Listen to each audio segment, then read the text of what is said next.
I'm Mimi and I'm the archivist at Janie Lightfoot Textiles Research Archive. I like wearing stuff that has a history.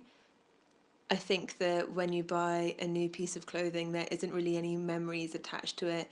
It can feel very just new.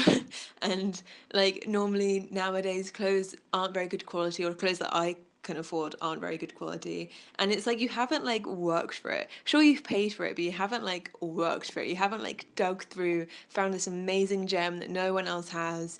You know, when you know stuff about clothes, you can sort of like figure out the history of it. You can sort of just appreciate it really. And it's just nice. It's kind of amazing that there are still clothes out there from like the 20s and the 30s and obviously earlier than that, but they're not so much in vintage shops. And it's just nice to just have them and just look after them and just know that you've got a little piece of history in your wardrobe and that they're being worn. For me, I like expensive fabrics. I like good quality fabrics because I know that buying them new would be so expensive, but when it's vintage, then it's more reasonably priced. So if I'm looking for like a silk dress or a cashmere jumper or like something that's like really good quality wool or something, I know that the fact that it's a good fabric won't really reflect in the price. So that's what I look out for when I'm shopping. Rather than looking for a certain style or a certain piece, I just look for things that will last for ages and that are really good quality. The era of clothes that I love the most would have to be either 60s or 70s.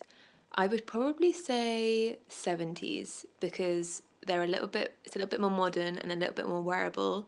But in the 80s, it's really hard to find handmade item in the 80s, and especially domestically made items when you get into the 80s.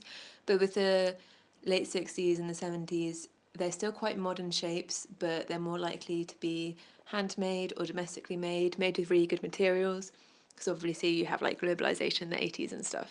My favorite vintage find would have to be this like yellowy cream 60s dress, made out of wool, and it's sort of got this really wide straps, this like boat neck, and then it has this piping just under the bust that sort of makes this like empire line shape. It's like quite far below the knees, and it's really easy to walk in because it kind of like flows out. It's amazing condition and it's just such good quality. It fits me really well and I feel like twiggy.